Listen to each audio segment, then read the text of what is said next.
Vlogmas Day 3. We're up at 5:30 in the morning editing again. Roxy is here helping. Baron is over there helping. We're gonna get it done. Breakfast time before we go to the wineries today. We're having the bacon from last night, some biscuits with a little butter, and some peach pecan. And some of mine have honey and eggs. And we have admirers on the floor.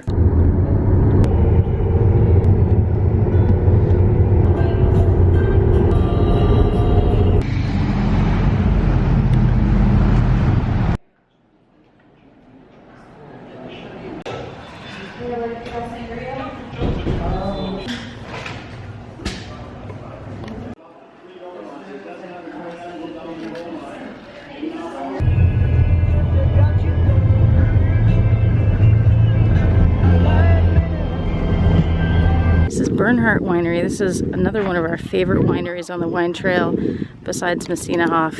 We love this place and we have been coming here for many years. They have out over here, there's a stage, I think I'm pointing at it, I can't really see, but they have concerts out there and weddings and stuff, and we've been coming to see concerts for years and years. On property, Blanc du Bois grape and the Black Spanish grape. Two women come in earlier, and one likes dry and one likes sweet. I'm gonna love this. Well, they actually both ended up really liking that one. Doggy.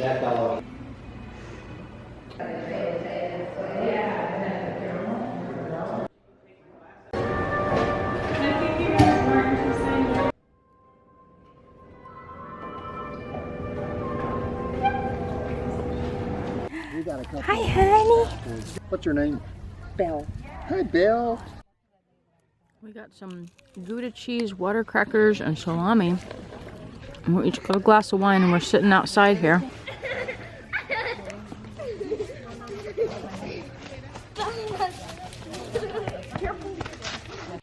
wanted to show you this bird feeder out here, but my real reason for coming out here was to get away from the boyfriend for a few minutes, because I wanted to tell you that we came here for the tasting. It's the last winery of the day for the wine trail, but they're also hosting at this winery a separate event today that's a wine and chocolate pairing, and it was different tickets and everything. But my mom and I went in and we bought the tickets. They were a little expensive, so the boyfriend didn't want to do it, but he's a major chocoholic. So we went ahead and bought the tickets, and it's like a really early birthday, Christmas present. So we're gonna surprise him with that. And he and my mom don't want to be on camera, so you won't get to see like his reaction, but I'll see if I can film at least where you can hear his reaction. And then I'll certainly film some of the wine and chocolate pairing. Hi there. Are y'all here for the chocolate event? No. We are, yes. We are. Awesome. We are. It's an early Merry Christmas present. Boyfriend, how did it go? How did you feel when you found out that you were doing the chocolate and wine pairing? So I walked in the room and I was looking at all this chocolate, like acres of chocolate, where I wanted to just jump in and wallow in it. And then the lady asked me, "Are you here for the chocolate and wine tasting?" I said, "No." And then they said, "Yes, we are." And I said, "What?" And it was like the best thing that's ever happened in my life. It made me feel all chocolatey inside.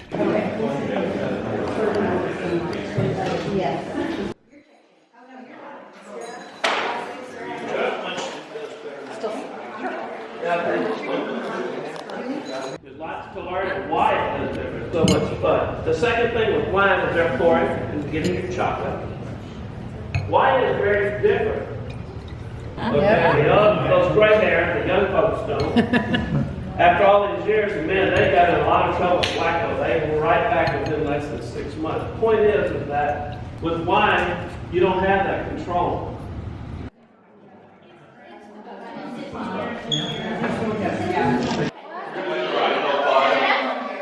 So our chocolate, of course, is the real deal. It's the cocoa butter, and it's very smooth and creamy and buttery.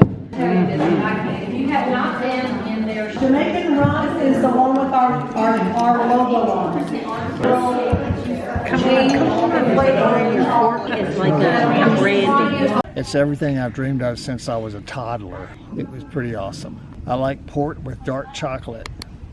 I like Cabernet with, I don't know what chocolate that was, but chocolate. I like white wine with chocolate. What did you learn? Anything new? That I like more things with chocolate than I thought, right? I definitely noticed that I didn't have to spit out any paraffin. Okay.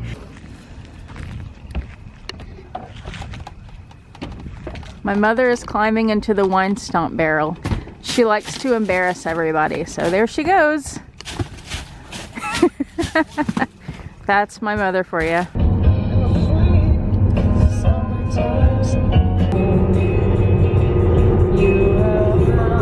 Somebody's scratching on the door. Thank you, Paul. There we go. Hi, everybody! Wiener dogs! Baron, where are you going? See? Ah! Roxy, oh my gosh! How are you? Hi, dear. You guys are so cute. You want to go outside? Hi, guys. I'm in my classroom. I'm filming the next day. I wanted to do the 12 Days of Christmas Charities and the one reflection question for today, and filming these the next day because I didn't have the list printed out with me over the weekend, and I left my flash drive that had the information on it at work. So now I'm at work, it's after school, and I can do it. I'm in my classroom. These are some cameras and things that I have in here, sort of a little history wall, and then some old photos, stuff that I have. So thought that would make a pretty good background to film. The charity, so one of the things that I like to do kind of an unusual gift instead of throwing money at an organization is to spend money buying things and then be able to send that somewhere. And a lot of people think of things like Toys for Tots, where you're donating toys to kids, but there are other people in need around Christmas time, and I just want you to be aware of that so you're thinking about them too. One group is the military. So they may have means at home where they can have whatever they want, but especially if they're deployed, they're away from home at the holidays, they could use some holiday cheer.